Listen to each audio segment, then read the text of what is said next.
I shouldn't be streaming. I really shouldn't, but here I am. Force of habit. I don't know.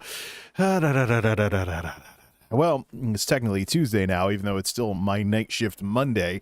But here we are talking about stuff, and this camera is bugging out again, even though I just fixed it. This Nexigo camera, I really don't understand it sometimes. Put it back in automatic mode, and let's put it back to manual mode, apply, and let's drag the bar a bit to get the focus right, and then reapply. I just don't get it with this thing.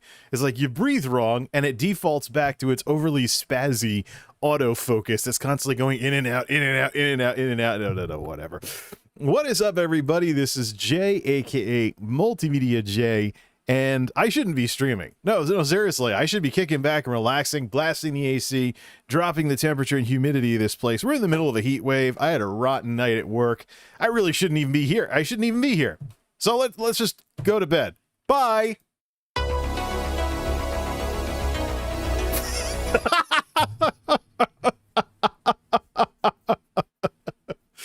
Oh man, oh man, oh man.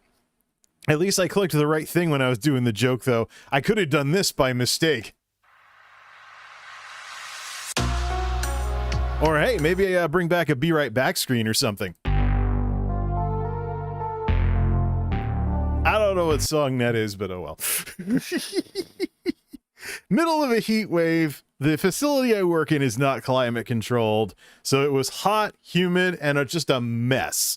And we're getting slammed with all kinds of crap going out and stuff along those lines right in time for the first major heat wave of the summer. Whatever. It's money. Who cares? Then I come home and, oh, look, Firefox has a whole new template. So now I gotta see if they have a dark mode thing for this, because it's weird. Download Firefox if you want to know what I'm talking about. But yeah, we got a couple of things to go over. At the center of all of this, though, I want to make a PowerPoint slide comparing videos, shorts, and streams. I don't know if I want to do a bulleted list or if I want to do one of those 3-box thingies to kind of, make something we can put on Twitter.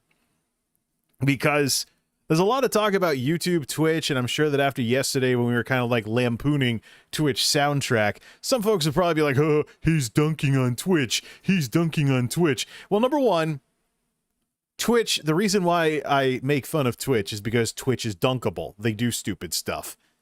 And they have this thing of selling the platform and Twitch culture and all the marketing that they're really good at. And they're really good at razzle-dazzling people into acting like Twitch is bigger than it actually is.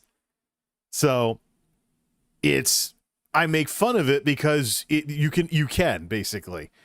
So, but I'm not fooled by their nonsense. And there's people out there that are going to hate me for that because they're sucked up in the marketing and they don't want to admit that the emperor has no clothes. It's just like, when I got a bunch of dislikes last night from a bunch of folks. Oh, look, Twitch fanboys that say poggers in YouTube comments and have anime avatars. Like, yeah, welcome to YouTube. Number one, you darn tourist. Number two, the dislike button is near useless on YouTube. There's a reason why there's a reason why I got into that discussion earlier about, hey, YouTube, why don't you actually have the spine to make a major change to your platform by going likes only?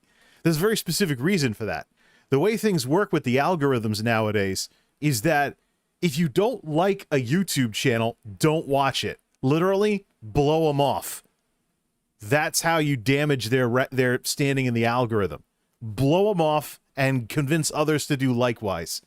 I know for the longest time, people have been making fun of YouTubers who say, if you don't like my videos, don't watch them. But now I'm telling you, with the way the algorithms work these days, and things like watch time, engagement, all that other stuff, that actually tells the computer that, oh, look, this thing's generating buzz. In today's world, that literally is the only option you have to stick it to channels that you want to see fail. Don't watch them. Blow them off. Tell the system, don't show me their content via like the not interested or whatever, or don't show stuff from this channel when you see stuff on your feeds.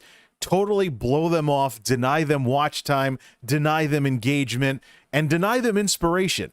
You don't even want to leave comments, because What if someone's a contrarian who's going out of their way to try and make people mad, or they're a stealth contrarian who's trying to play the victim? So they're trying to become disliked all over the place on YouTube because that's how they generate buzz, and that's how they grow their channels, is by being the persistent victim.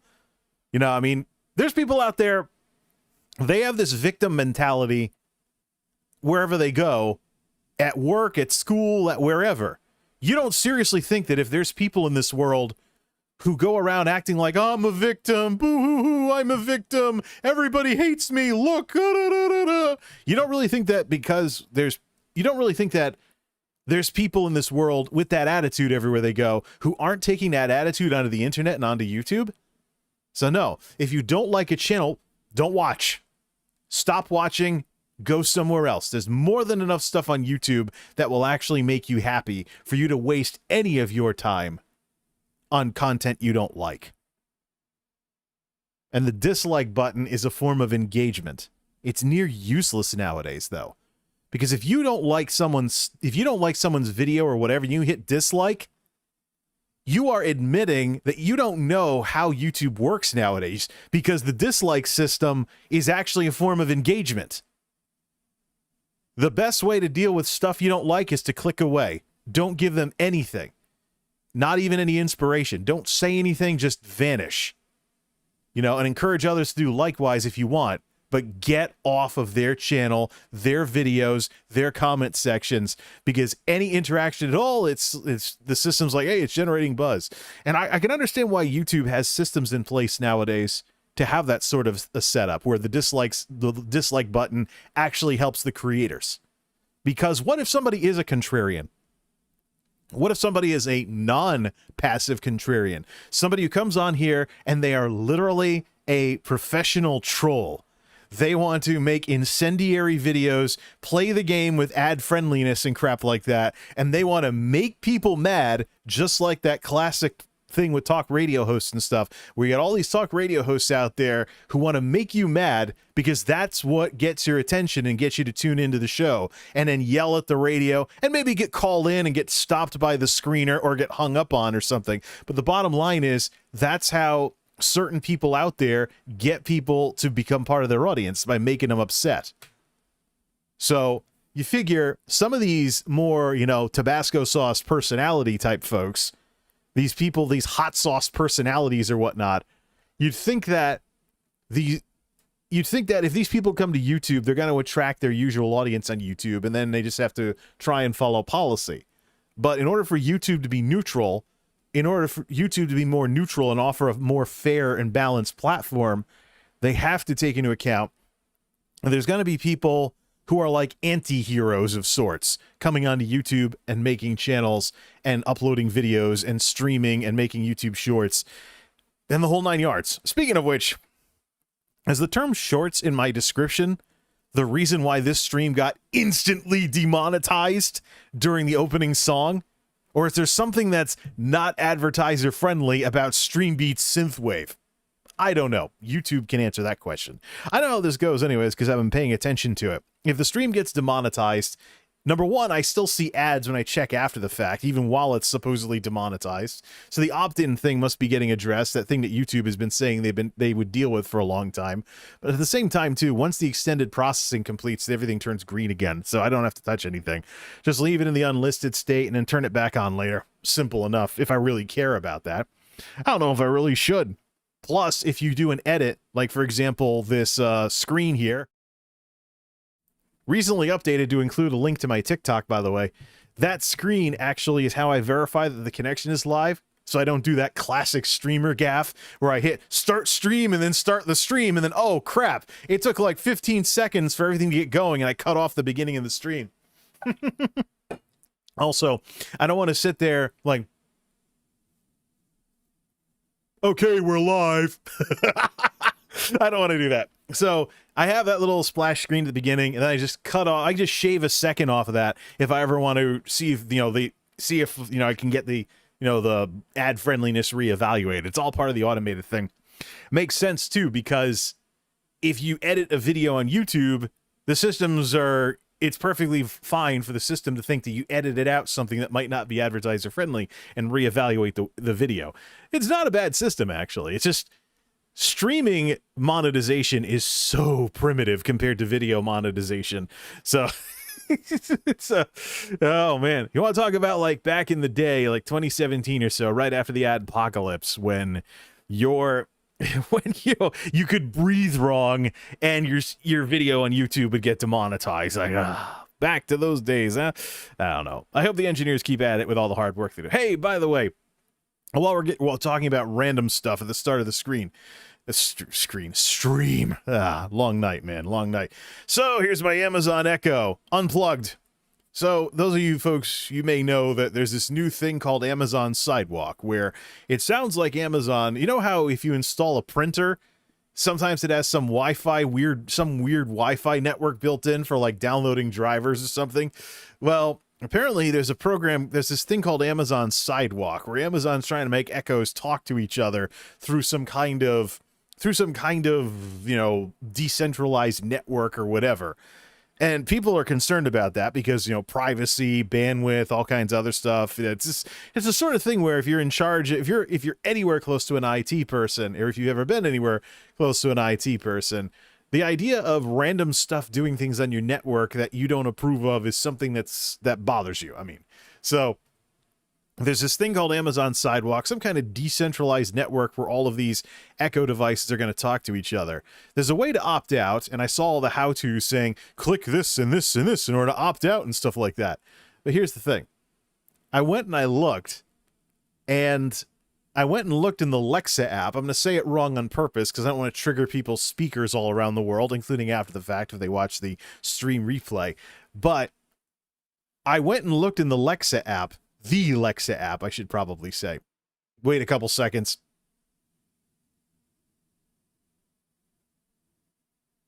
Okay, now where were we? I went and looked in the Alexa app, and I couldn't find the setting. Then I went on the Google Play Store. The app was last updated in the middle of last month. So, cute little gotcha. I can look up a help file on Amazon's website giving me step-by-step instructions to opt out of this Amazon Sidewalk program. But or whatever it is, but I can't actually access it in the app to turn it off. So I was like, the heck is this? Why not update the app so I can actually, you know what? Let's take it off. Let's grab the phone here. Let's grab the phone and let's take it off. Let's actually unsub the app, uninstall the app. Goodbye. Let's uninstall it. What's new? Last updated May 19th. We can uninstall, reinstall, maybe try to, I have to log back in with this. Really? Come on now. Well, let's see what happens. I have faster internet downs. This shouldn't take too long.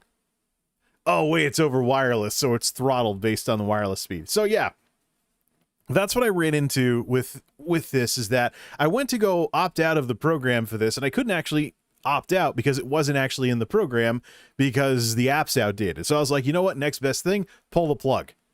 And I think this really this vindicates my decision to go with Google speakers a couple of years ago when I got into smart speakers. Of course, the new and improved Echo Dots with better sound quality became a thing after this thing competed with the original Google Home Mini back in the day. But quite frankly, I know Amazon is known for being an aggressive company that's always trying to do new stuff, but this is a step too far.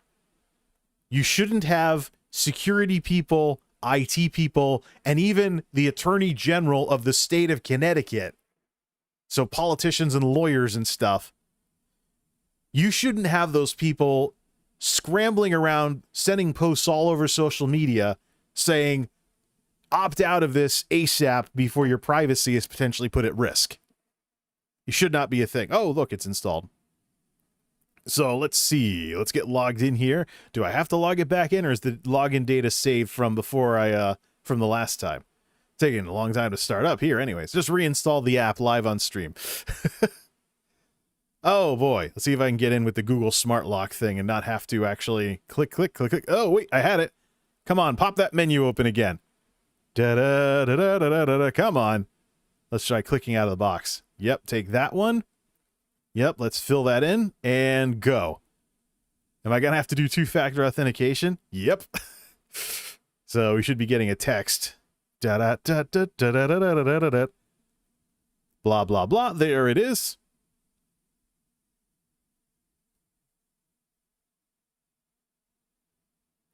Don't say that over the air. Don't bother with the two-factor authentication afterwards now that it's logged in on the phone. And let's see. Logging in. Let's take a look at this here. Should be in the hamburger menu under more. More. Shut up, shut up, shut up. Just let me tap that. Don't give Amazon any permissions. It's going through the setup again like I've never used this before. Just let me into the menu that I could get into 10 minutes ago before I reinstalled the app. So, it's under settings, account settings. Still not there. There you go. There you go. Shut the darn phone off too, because I am an older millennial, so if I don't have a smartphone for an hour, whoop-de-doo. Boom. Yeah. The fun of having grown up without these things. So yeah, I go and reinstall the app, and I still can't get out of the Sidewalk program. So here's the thing. I don't want something going onto the hardware when I don't have the software to do anything about it. So we're done. Pull the plug on this, and I will wait until I find another way to opt out of Sidewalk. Maybe there's a way other than going through the mobile app, but I just can't find a way to do that. So we're done. This is a Google house, and I will not be using Amazon speakers until this is fixed. Not that I have that many to begin with. This was the only one. But it really shows the gotchas of this whole smart speaker thing, that a big tech company can be like, yeah, we're just going to roll this out, and your speakers are going to start doing this all by themselves. No, they are not. Oh, wait, well, you can always opt out in the app. Oh, look, I don't have the option in the app. I'm just going to pull the plug and turn this into a paperweight. Whatever. We do have an offline sub, by the way, so Brett, thank you for the sub on YouTube. All right, now let's get some things. Let's get some music going here. Start up the Stream Beats synth wave and pick up where we left off with the discussion from earlier. Hey, get some music here and go. RGB Renaissance. This one sounds kind of cool.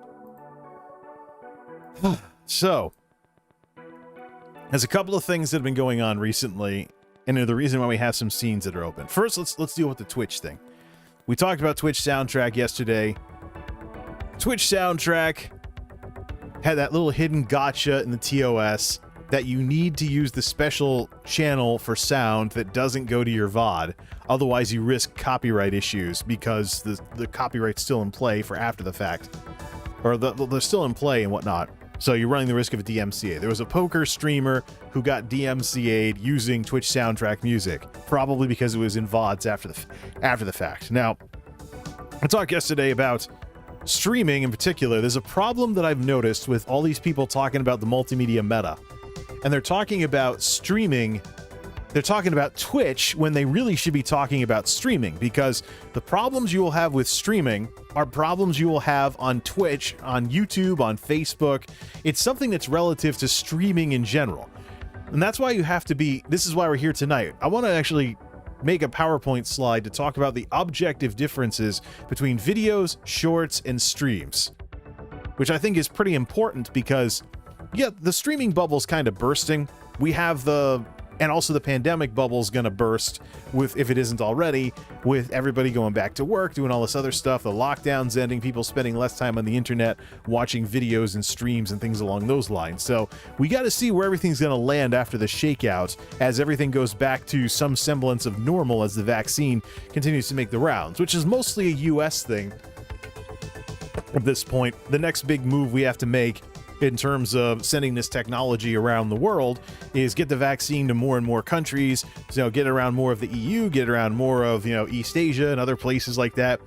I'm actually looking to keep an eye on a map that watches how the vaccine's doing in various parts of the world. So we can say, hey, yeah, we got to send some vaccine there. Because as India has kind of been warning us with the mess that's going on over there, if there's a part of the world where COVID runs wild, it has more chances to mutate. and potentially turn into something that we now have to develop another vaccine for. And so we're back to square one. Instead of taking the fight to the virus, we're looking at a situation where the pandemic turns into a giant arms race. And I don't think that's what anybody wants to have happen. Especially when you got people out there that are like, there's people in some dark room somewhere in like dark suits and stuff that are coming up with plans so that nothing can ever return to normal. We're going to wear masks forever, blah, blah, blah, blah, blah, and all that tinfoil head stuff and things like that. So we know that there's going to be the pandemic bubble bursting as the vaccine continues to make the rounds. We know the pandemic bubble is going to burst. We also know that the streaming bubble is going to burst as well because, streaming's been cool. Streaming was cool a couple of years ago, but now you got everybody wanting to be a streamer, and you have people not wanting to acknowledge that, quite frankly, streaming's overrated. I mean, what I do here with MultimediaJay TV and play some stuff, the only reason I stream what I stream is because this stuff is best expressed in a stream, where there's less editing and things like that, and we just, it is what it is, and we just do whatever and stuff like that. And even if I got an IRL streaming, I'd have to think about very specifically, or even working on the computers live or something with some kind of mobile streaming setup where I can carry the stream camera around the house, kind of like an IRL streamer. If I got into that, I'd have to decide where are the boundaries between that and my tech videos. What differentiates things between the tech videos and stuff? Like, for example, Wacky World of MultimediaJay versus MultimediaJay TV. We're talking about something edited together that's a lot more concise but tells the story of what happened versus doing things in real time. So, streams, shorts, videos, play the formats to their strengths. The problems you'll run into with things like streaming too much is not just something you're going to run into on Twitch. You'll see it on YouTube as well. Concurrent viewers also. I mean, we did mention, though, that Twitch is the only one of the big three platforms with any significant emphasis on concurrence. Still got the slide from it. But let's actually link up a few things here. So when it comes to Twitch, I talk about, I make fun of Twitch because Twitch can be made fun of.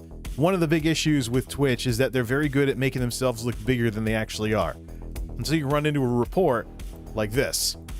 This is from SlideShare and Hootsuite, world's most used social platforms, circa the beginning of this year.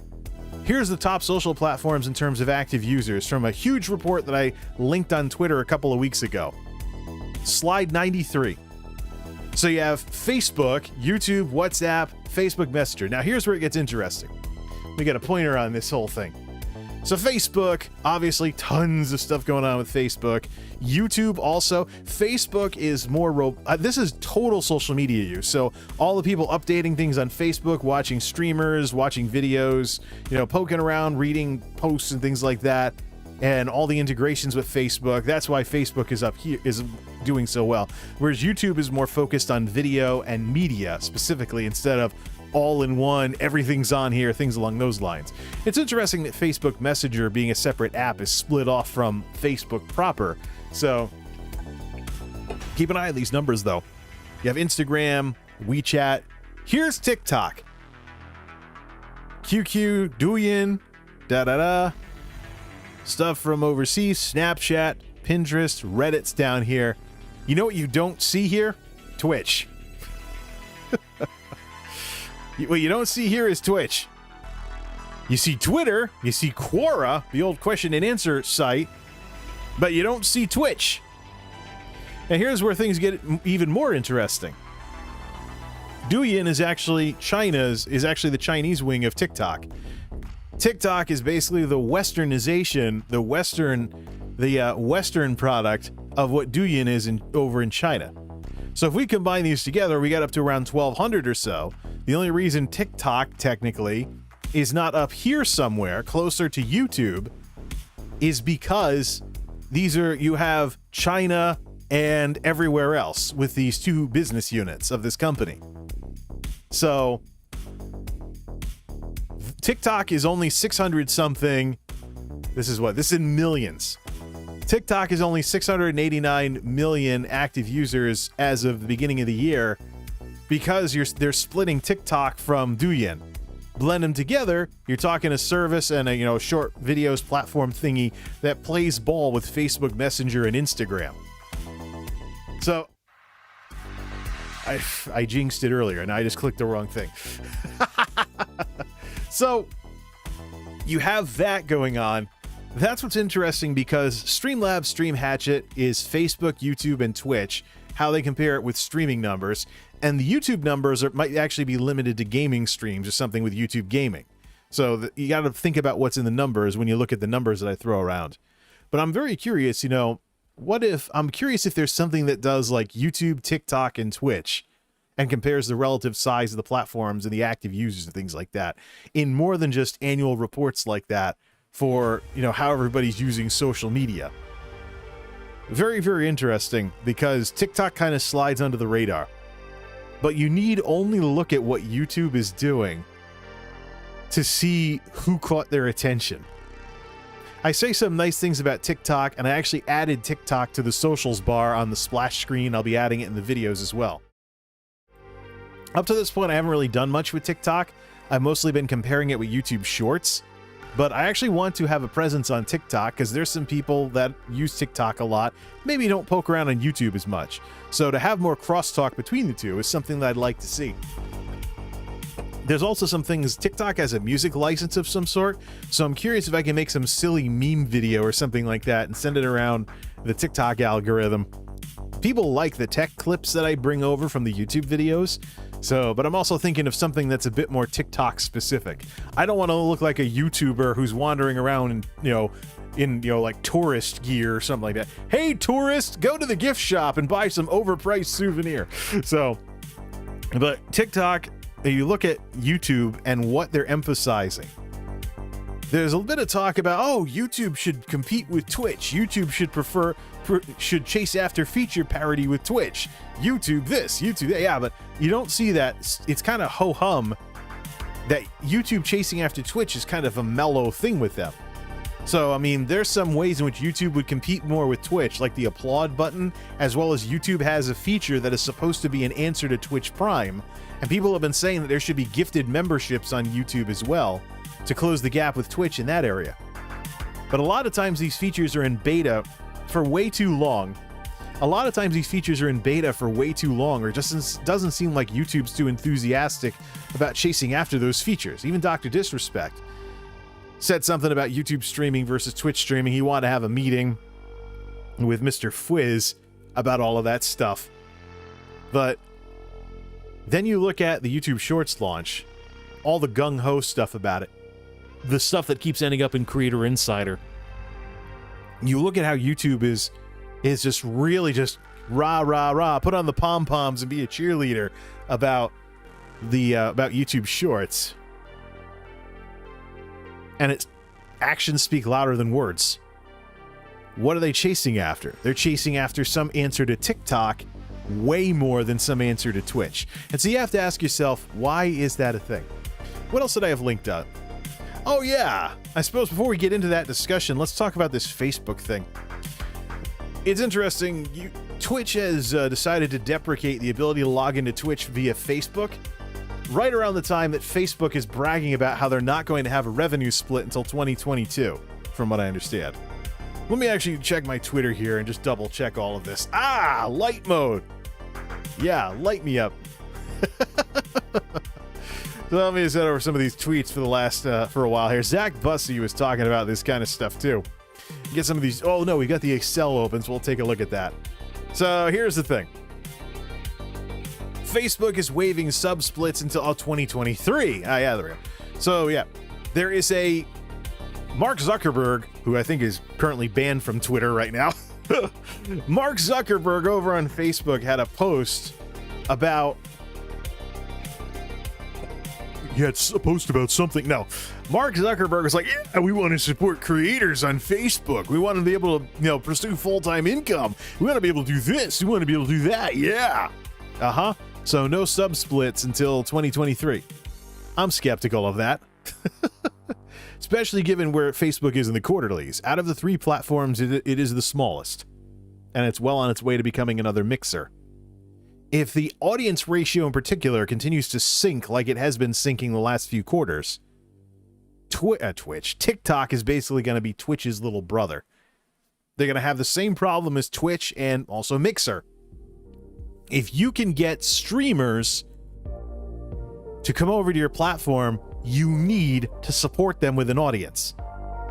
Supporting creators by getting rid of the revenue split and letting the creators keep all the revenue from things like subscription services is not the same as letting them have an audience in the first place. And I suppose while we're at it, we can actually link the browser back up. Will it link automatically? No. Security stuff. Let me link the browser to this little doozy from my Twitter. I should just rename this source to browser now, since I don't have Avast Secure anymore. The name is already in use. Oh, whatever.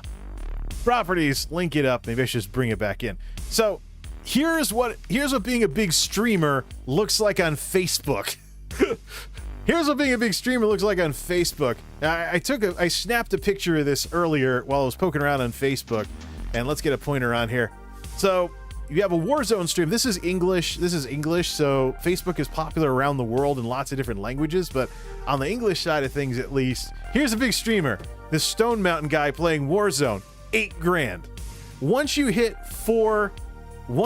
four-digit concurrence, a lot of people are playing GTA. Once you hit four-digit concurrence, you're a big streamer on Facebook. So it's not like, say, the people with 5 or 6-digit concurrence over on Twitch, as well as the 5-digit concurrence you can see on YouTube. But I think the numbers really tell the story when it comes to this Facebook thing. So yeah, they can try and get people to, become Facebook streamers, but let's just link to Excel. Here's the Streamlabs Quarterly's Cruncher, and here's the audience growth via hours watched over time. Here's Mixer, the dotted line at the bottom. Ubook, the green line, is a combination of YouTube and Facebook because there's no stuffy exclusivity like there is with Twitch. So you technically get involved on both platforms or double stream or something along those lines. But Facebook's the blue bar, and they're the smallest. And because they're the smallest, because Twitch is still in the mix here, you don't really see, it's not really as pronounced as much, that the best quarter ever for Facebook streaming was only a little bit better in terms of hours watched than 2 quarters like Q3 2020 before this dip. Look at the numbers. 1041, 901, 1057. Wow. From 1041 to 1057. While YouTube, 1675, YouTube declined, of course, so there's a bit of an issue going on with how streaming fits in with the grand scheme of things on YouTube when YouTube is so powerful at videos and so great at videos and evergreen stuff, and now they're expanding into TikTok's part of the woods with YouTube Shorts. So I wouldn't be surprised if streaming on YouTube was de-emphasized a little more. There will be streamers on YouTube, but it's just streaming on YouTube is competing so much with everything else that YouTube is good at. And the Twitch, on the other hand, is the polar opposite. They're like the Blockbuster Video of online media. They found one thing that works, and they are going to ride that horse till it drops, even as the competition takes things in a different direction. So, live streaming, woo, chat, Pepe laugh, tea time, emotes, memes, the stuff like that. They're even trying to catch up a bit to Franker Face and Better TTV by rolling out animated emotes. And then, follower emotes. Now people want there to be a raid emote. So, even if you're not a subscriber of a channel, you can spam the raid emote when you raid another stream. So, but yeah, Twitch has streaming down pat. Problem is, streaming has weaknesses. Lots of weaknesses. So you can cheer on your favorite streamers, but don't expect to be like them anytime soon. The numbers just don't add up. And this is why I have, for example, Twitch versus YouTube. YouTube tends to have very good... Let's go to the audience ratio here. Watch stream ratios. Here's the big one that I'm keeping an eye on. This is hours watched versus hours streamed.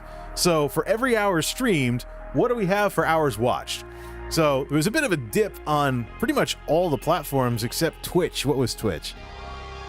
23.5. Twitch went up a tiny amount from 23.585 to 23.922. But they're traditionally in the worst shape because there's too many people that don't want to, there's too many people that want to be streamers, but there's too many people that want to be streamers relative to everybody on the platform.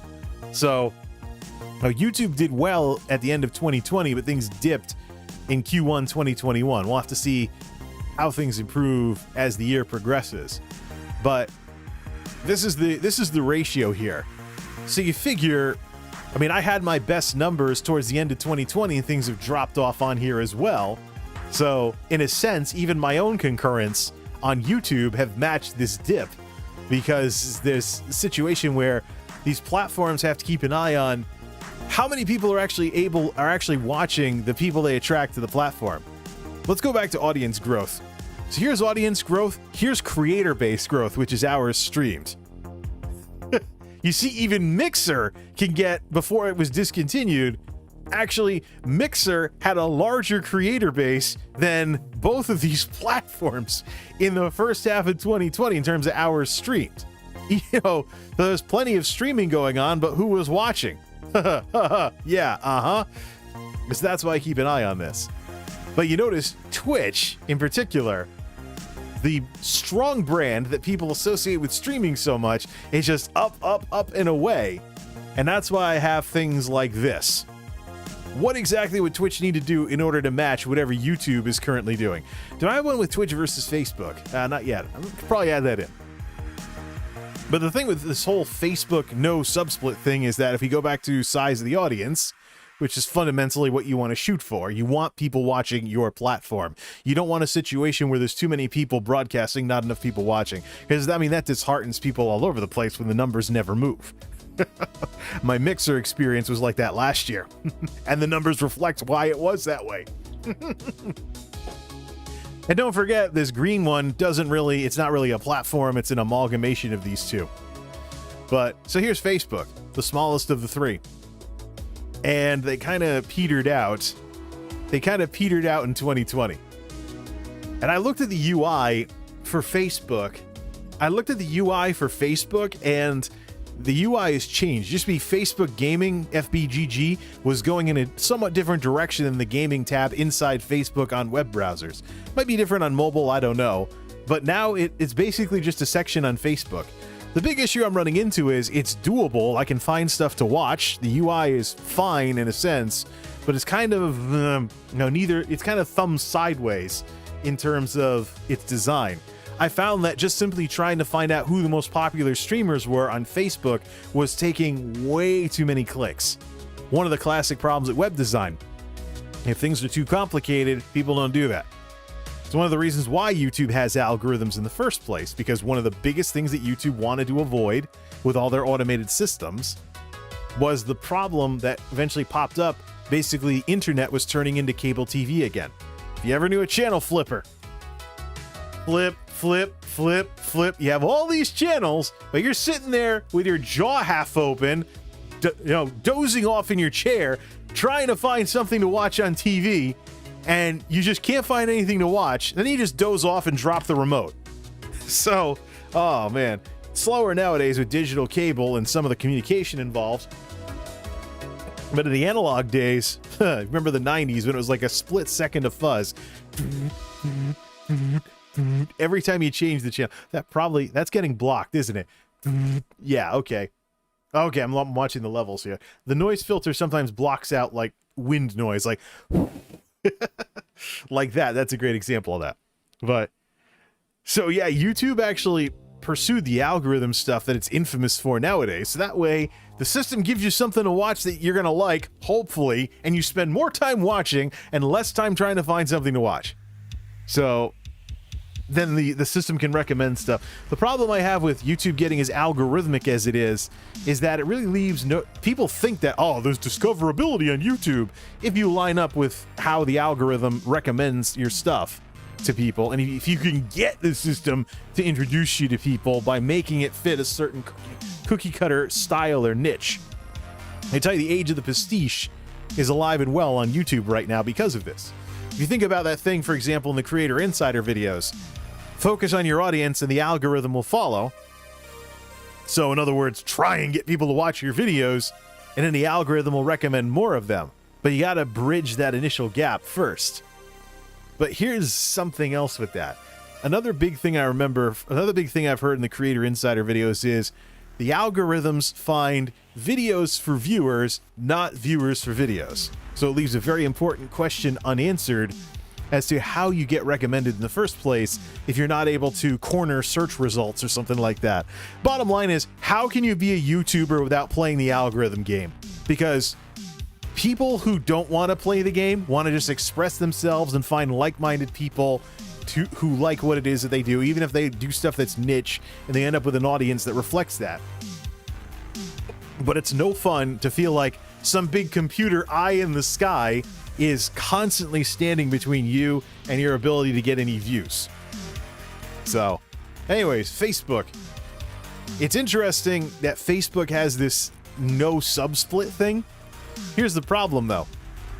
Watch stream ratio. Here's Facebook. They were up there in Q3 2020. They were up there with YouTube. Actually, they were a little better than YouTube.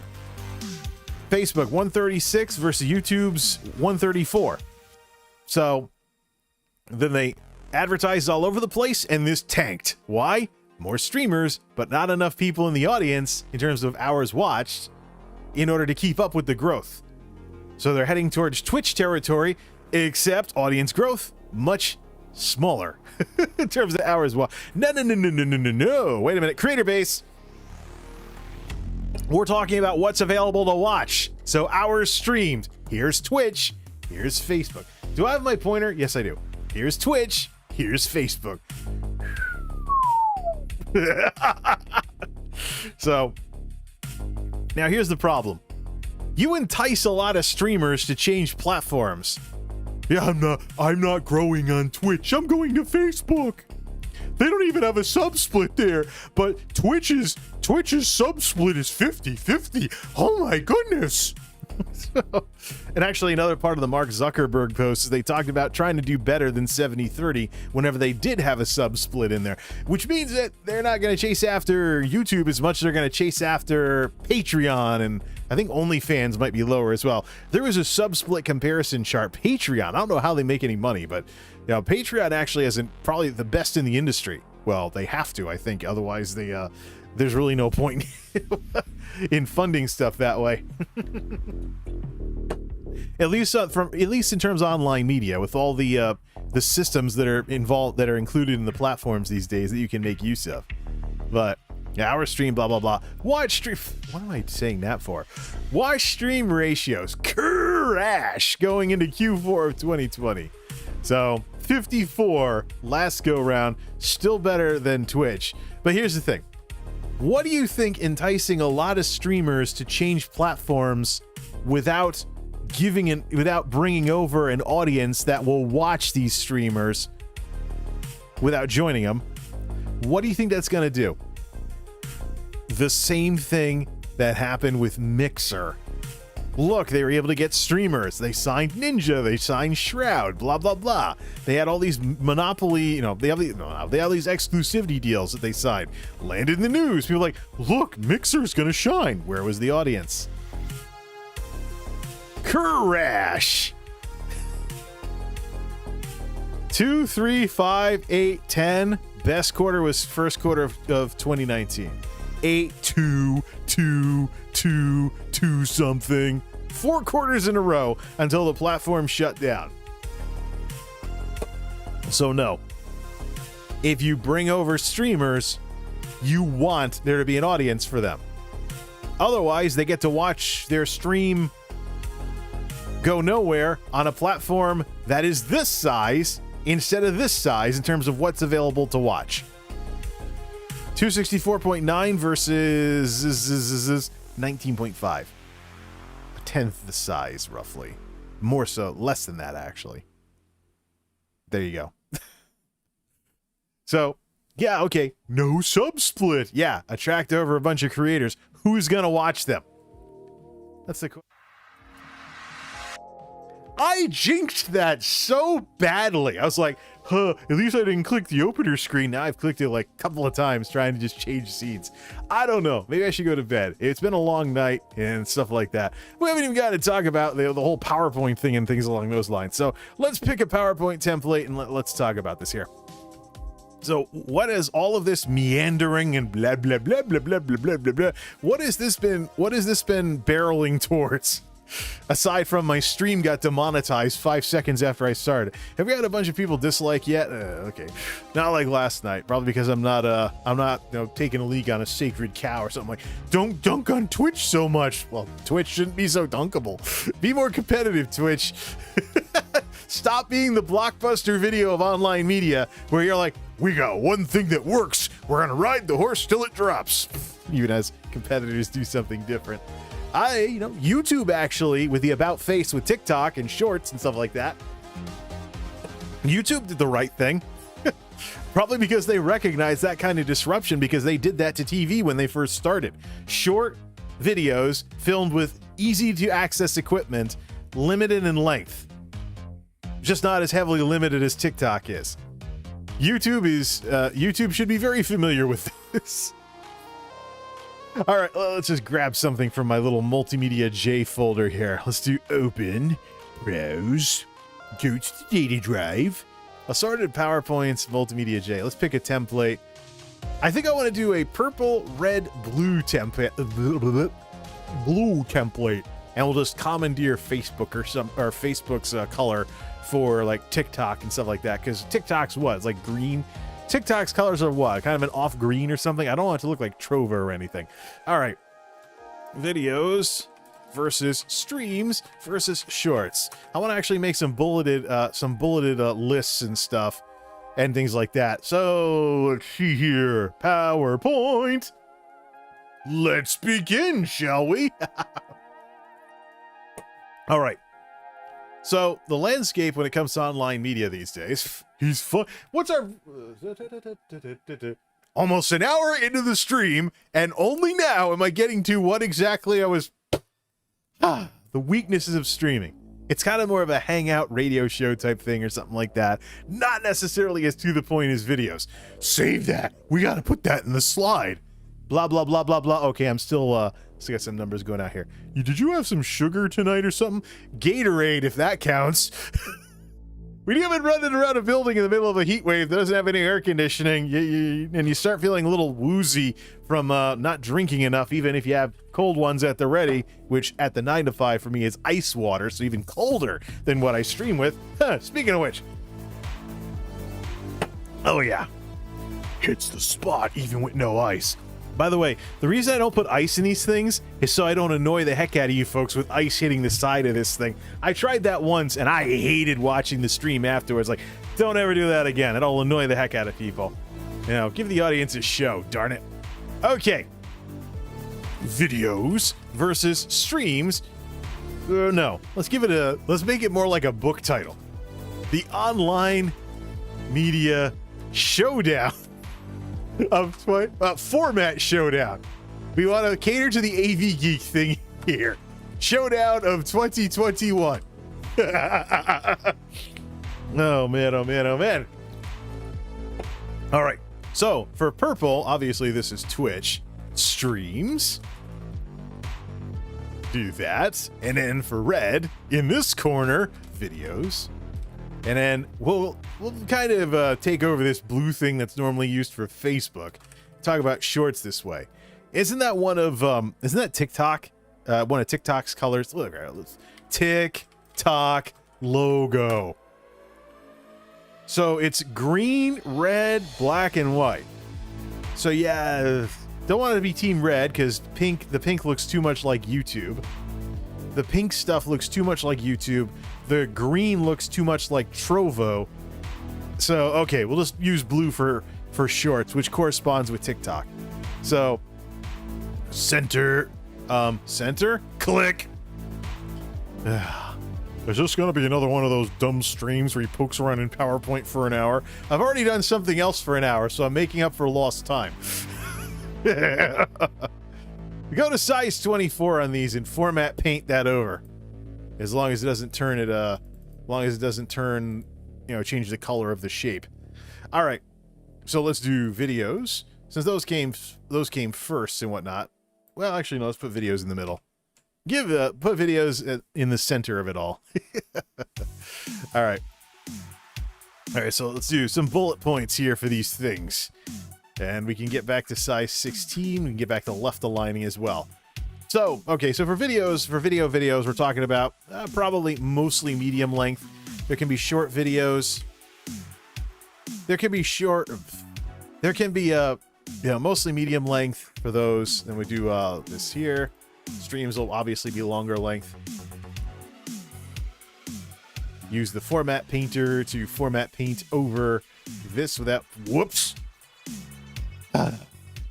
Dude, you spent enough time. Dude, you spent enough time at work doing work-like stuff. Why the heck are you jumping on PowerPoint when you get home? Because I'm a nerd. Guilty as charged. All right, shorts. Shorter length. Often a requirement. So in this case, we'll talk about 1 minute tops because we're very blatantly talking about TikToks here, but we're talking about the more inclusive term of TikToks. So like that includes YouTube Shorts. Inclusive in the sense of having one word that describes the format itself, not necessarily its platform. Longer length, of course.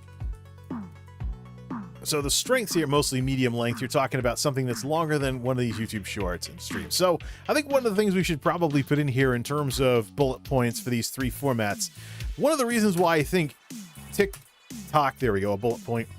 One of the reasons why I think TikTok is really making waves the way it is because of something inherent to the short format of like 1 minute tops and a cell phone video. Why don't we put in some of these strengths and weaknesses in the bullet points for the blue shape?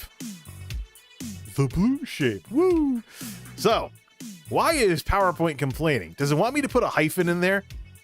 These words work best when connected with a hyphen. Whatever. Okay. So, shorts. The reason why this short form video stuff.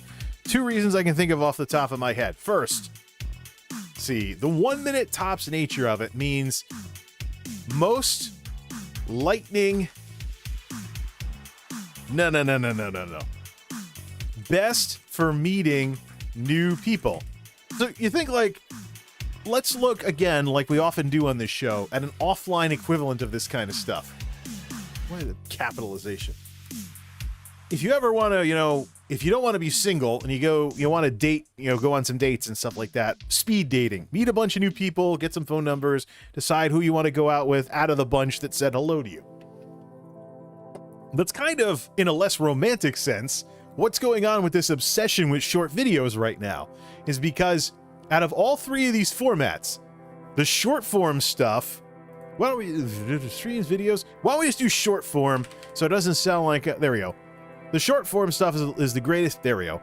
The best way to meet new creators. If everybody has a minute tops, you can cycle through a whole bunch of creators very, very easily. Let me actually just demonstrate that. Let me open up. Oh, that's right. I turned off the phone. Whoops. Yeah. All right. Plan B. Does this thing have any charge? This is technically, there we go. We get into this thing here. Oh.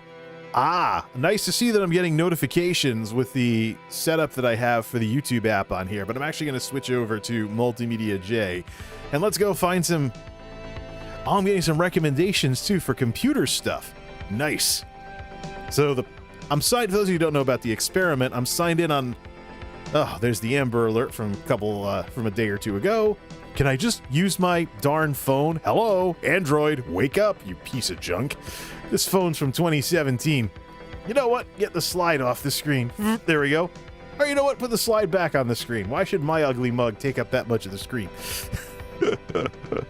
I'm just a fat guy with gray hair messing around on his phone at 4:05 in the morning instead of getting some sleep. Hey, check it out. You want YouTube TV for 2 weeks free? No, please. Just let me into the effing app, YouTube. Swap accounts to MultimediaJay so I can stop jinxing my algorithm experiment. Now, how do I get to YouTube? Oh, there's a little button. YouTube Shorts. Swipe up for the next video.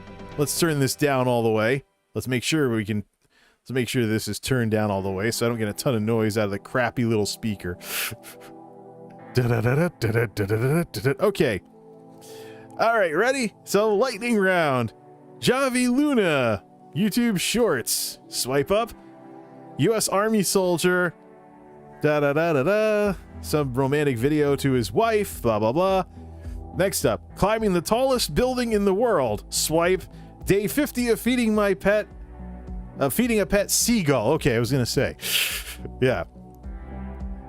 Bromine is scary. Someone fooling around with chemistry type stuff. I hope that doesn't run afoul of any policies.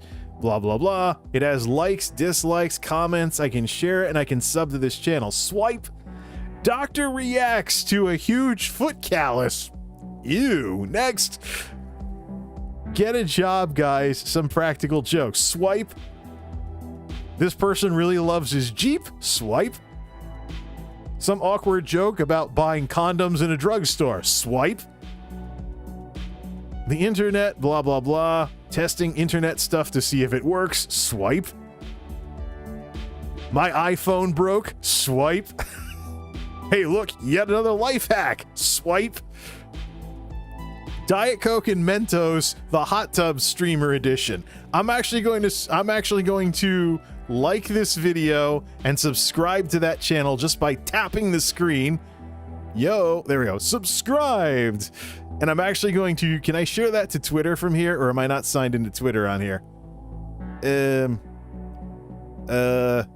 No, I'm not signed into Twitter on this phone. Darn it, I shouldn't be using the backup phone for this kind of stuff. But yeah, think like the Diet Coke with Mentos meme of 15 years ago, except somebody's combining it with hot tub streaming and dumping a bunch of Mentos in a tub of Diet Coke and stuff along those lines. But there you go. Lightning round. I just was introduced to a whole bunch of new creators. Couldn't hear anything they were saying, but you know, I can always just want to find something new to watch, jump on the short form circuit, go around YouTube Shorts or TikTok, and then, you know, subscribe. The issue I have with this, though, is that you don't really get enough time to really, you know, get a good first impression of someone. You're going to want to go to their channel and see some of the longer length stuff like the videos and streams and things like that. Thing is, though, with the YouTube iteration of short form stuff, let's make sure, best for any new people, thanks to the smartphone lightning round and YouTube specific integrations on YouTube Shorts. So when it comes to short form stuff, I just was introduced to a whole bunch of YouTubers just by swiping through videos. Now I could have watched what they, did and then subbed as a result of that. That's the reason why, you know, YouTube Shorts use the YouTube specific stuff in there. Don't just make it a TikTok clone. YouTube Shorts can be a nice way to get into some of these lightning rounds so people can be introduced to your channel. So things like maybe some of the killer moments with the computers and stuff, you know, things where there was something cool that happened and whatnot, make a vertical video out of that and send it around the circuit. So you think about, for example, streaming, which we'll fill out the streaming thing later. You think of streaming in Twitch and people like, there's no discoverability on Twitch. Boo-hoo-hoo. Well, half that problem is some of the weaknesses of streams.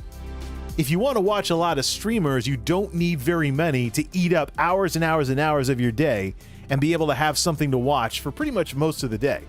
So in my case, it's a single digit thing. Over on Twitch, between Yugi, Meowko, Jay Streezy, and maybe Zach Busty on my days off when I'm actually around for his show, I can count the number of streamers I need to cover most of the hours that I'd want to watch streams on my fingers.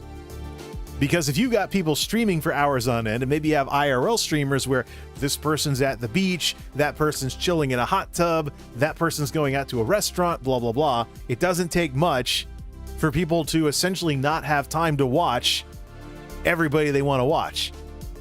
So streams are basically the polar opposite of the short form stuff that's really popular right now.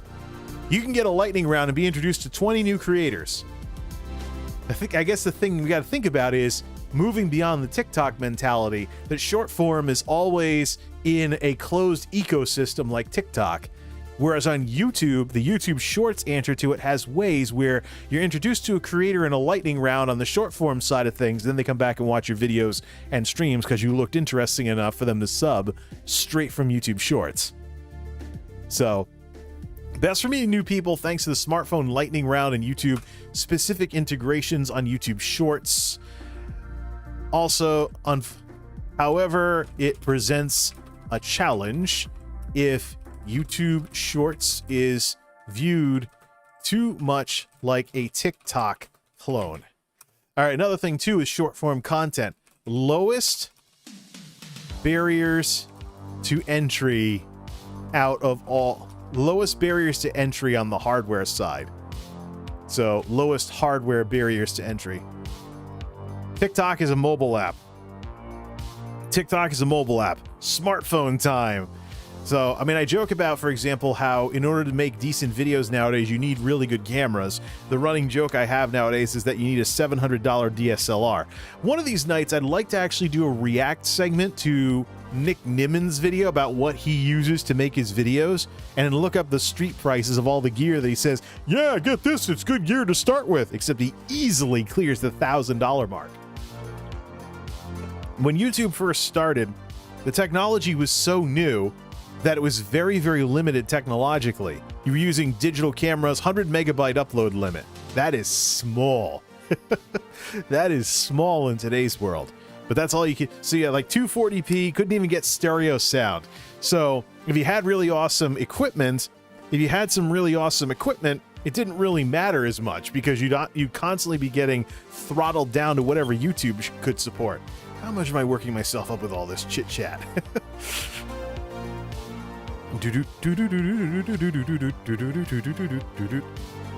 Wow, yeah, still kind of, it's like I'm active and out for a run right now with the pulse rate.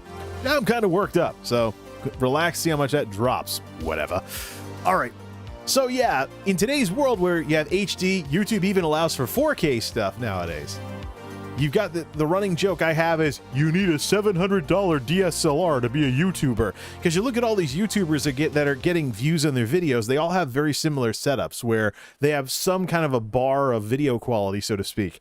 Which is why I'm trying to chase after what I can get out of these palm cams. Because the problem I have with going DSLR is I want to be able to zoom slowly. The last still camera that I tried to turn into a video camera only zoomed at one speed because it was primarily made for still photos. I don't know if DSLRs have fixed that since then, but it's a problem I had with the Canon PowerShot that I tried to record some YouTube videos with a couple of years ago. So I'd have to see that for myself if like there's a Canon Rebel out there or something that can zoom at multiple speeds like a soup can camcorder can. Or even a more expensive camcorder nowadays. Camcorders are still a thing, and they're still a thing for a reason. Plus, you look at YouTube and stuff like that, there's less zooming and stuff going on, and people just standing in front of the camera talking like souped-up vlogs with in-video advertising and crap these days.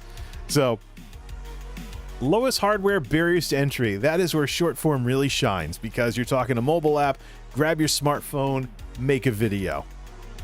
It is the simplicity of YouTube that has returned. Videos mostly medium length. Let's see, good at evergreen topical stuff. Longer than short form. So medium discoverability. Discoverability. Longer times mean less people can watch, mean less see here, mean the attention span cap is hit more quickly than short form stuff. Good evergreen topical stuff, lots of creative freedom and the ability to express yourself via editing. YouTube was built on videos, and it's been built into one of the largest social media platforms in the world. Let's go over to the stream side. Streams tied to time slots and affected by time slots, as well as who's available to watch. Let's see here. Stream lengths, I should say, and other factors mean it doesn't take very many streamers for people to have enough streamers to watch. And this is the thing too, oh yeah, let's also not forget on the streaming side of things, bigger streamers will always, bigger full-time streamers will always have an edge over everyone else. We gotta hyphenate those two. Not equals. Bigger full-time streamers will always have an edge over everywhere else due to the mechanics of being live. Oh, I didn't want that. See here? Due to how being live works. Now, this bullet point in particular with the bigger full-time streamers, this is why you will never be a Twitch streamer like the big people are that got lucky. You think about the differences between the big streamers who can stream all day and the people that can't. You have to work a job and pay your bills or raise your kids or whatever. So one of the things with streams is that people find somebody to watch and then they just sit there watching for hours and hours and hours. So the bigger streamers who are barreling away, like the XQCs of the world and whatnot, they don't have, they don't have offline jobs or anything, so they can just barrel away and make their money off of streaming full time and take up hours and hours and hours of their audience's day to where their audience doesn't need to watch anyone else. You will never compete with that. Never. Unless your streams double as YouTube videos, kind of like what I do. Yeah, sure, my stream lengths are usually 2 hours or less, but it's watchable after the fact. I'm not sitting here like, hey, thanks for the Twitch Prime. I'm not sitting here doing that kind of stuff. But that's the thing. Bigger full-time streamers will always have an edge due to how being live works. This is where you have, grinding, really, you think about it, grinding as a streamer is exclusive to streaming. You don't really grind with videos unless the quality of your videos drops off, because you're getting away from some of the strengths of videos, which is the ability to edit and make what specifically you want to make. Then short form, forget that. But let's see here. Talk about Twitch grinding, but grinding is only a thing with streaming versus videos and short form, or videos / short form. So you talk about being a Twitch grinder and barreling away grinding all the time. The only reason that makes any sense is because of streaming and the weaknesses of streaming. So let's see, back on the short form side of things. Well, my top business, thanks to smartphone lightning round and YouTube specific integrations into YouTube Shorts. It's a challenge if YouTube Shorts is viewed too much like a TikTok clone. Lowest hardware barriers to entry. So we know that's the thing with the short form stuff as well. Well, it's something else that I can think of. Oh, it's probably easier to do on the spot if all you're using is a smartphone. Let's see. More casual. And being closer to an animated meme can mean things go viral easier. Let's see. How about binge watching? That's something we got to look at on the YouTube's, on the video side of things. Let's see. Binge watchability allows for evergreen content that gets people watching as though your videos were DVD series. I imagine binge watching, it's just things, grammar, I think my grammar is off. More casual and being closer to an animated meme can mean things go viral easier. All right. I think, if you're doing TikToks and stuff and you think somebody's really good at making TikToks or other short form stuff is obviously the quickest to binge watch. There you go. Another thing on the streaming side of thing, issues with an inactive audience if they only turn on your stream for background noise, which basically makes it television 2.0. Oh man, it's something my dad talks about. My stepmother has this thing for having the TV going in the background all the time, even if she's not watching it, just to have some background noise. Let's see here. Television 2.0, also worst show flow of the three. You can't edit, so in terms of sticking to the point, streams are the worst. I mean, I joked earlier about having a meandering discussion. Pretty much it. Not unlike, you know, if I was on the radio or something and I had to come on here, I'd probably get commercial breaks and stuff if I was on the radio. Maybe integrate some more, you know, interaction with the audience, things like that, instead of showing up with these monologues and stuff like that. But yeah, streams, worst show flow of the three. Videos can have better show flow than streams. And short form, so short that show flow is mandatory. So if you have a 1-minute video at tops, you better not have any dull moments. You need to boom, boom, boom, say your piece, shut up. And while we're over in here, let's see the online media version of an elevator pitch. Well, reference to my business school days there. The thing about, you know, can you sell something in 45 seconds if you're stuck in an elevator with somebody really important?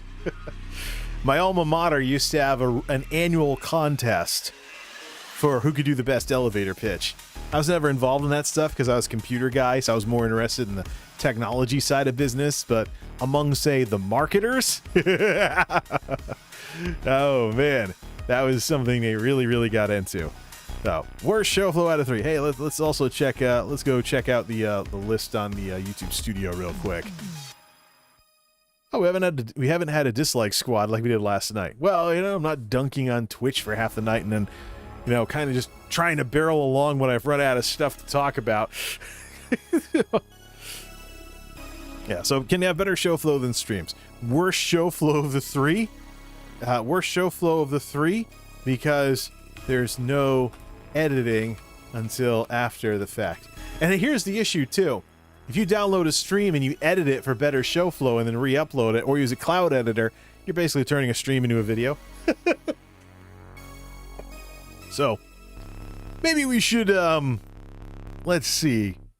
Why don't we very specifically specify live streams? Because, yeah, I mean, if you take a stream and you edit out all the dull bits, you're basically making a video out of it. Which is something I do, by the way, for things like show flow and stuff along those lines. So, I'm actually thinking of going back through some of my old gaming streams and editing out the be right back screens. So, less things to arrow through and stuff for anybody who wants to have those playing in the background. So, worst show flow of 3 because there's no editing until after the fact. What else can we put in these things here? Longer length, tied to time slots, affected by time slots, who's available. Bigger full-time streamers will always have an edge over everyone else. Yeah, how about streaming? Because of the live element, the most winner take all of the 3. And this is very important. And this is very important here because you have a situation where you and a couple other people are streaming at the same time. Your audience is going to watch their favorite. There really is no real way to watch streams after the fact without, you know, having to arrow through them and try and find something interesting. Too much work. The most winner take all of the 3 due to side effects of being live and tied to time slots. And we're out of space. Let's try and finish up the other 2 as well. So better show flow, short form. Winner take all, best me new people. See, you can watch, you can keep up with a lot of creators in the least amount of time.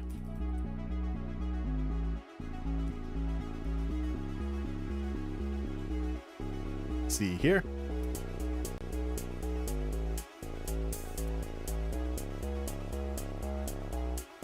We're out of space in the middle box. Or in the short form box. We need to fill in the rest of the middle box. It's late, man. Even for a night shift guy like me. Mostly medium length. Hit save in case, something happens. Whatever. I actually had Monolith hardlock the other day. What's the occasion? That almost never happens. Like once every year or two. I don't know. I have very good reliability with these systems. Maybe it's time to clean out the RAM contacts. Take the de-dust the computer. I have this cleaning putty underneath the Amazon speaker here. Put that to some use. All right, let's finish off videos here. Lots of creative freedom, the ability to express yourself via editing. YouTube is built on videos. Excuse me. I think the big thing with videos that we have to remember is because of their variable. See here. Because of their variable length and ability to be organized in playlists, videos of the three resemble DVDs and physical media the most. Do you think about it? I mean, do you want to spend a half hour watching someone's entire TikTok back catalog if they've made 30 TikToks? Let's suppose you're in the mood to go on a binge watching spree. I mean, that's what I do with the Wacky World of MultimediaJay. I treat it like an ongoing show series, and I do seasons and things like that as well. But yeah, it resembles DVDs and physical media the most. So let's see here. I would just say that videos are the most versatile and best all around if you have to do one thing. So, I mean, if you don't have the time to stream or you don't want to mess with TikTok or something, if you had to pick one of these three, I think videos would be the best way to introduce yourself or get yourself into, the public psyche and whatnot. Because videos are so versatile. You can do medium length stuff, shorter stuff. I mean, if you're doing like a 1 minute video or something to match what the short forms do, maybe you don't have a vertical video, so it doesn't look weird on a TV. So the most versatile of the three is absolutely videos. Short form is popular, and live streams have been popular, but live streams have a lot of drawbacks. And I think this is something that we need to think about. So let's go back to live control room here. Someday the world will learn that streaming is overrated. It was the description that actually described this a lot more than what I wound up doing here. So, all right, 4:30. Let's just lounge and, where's that thing that I was using for the pulse earlier? Maybe I shouldn't have gotten one that blends in so well with...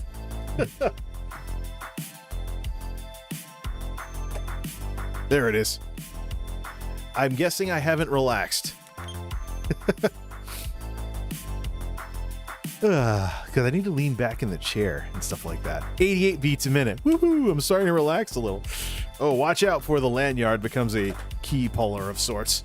Down from 100 or so, because I'm not as worked up earlier. Either way, let's have some fun.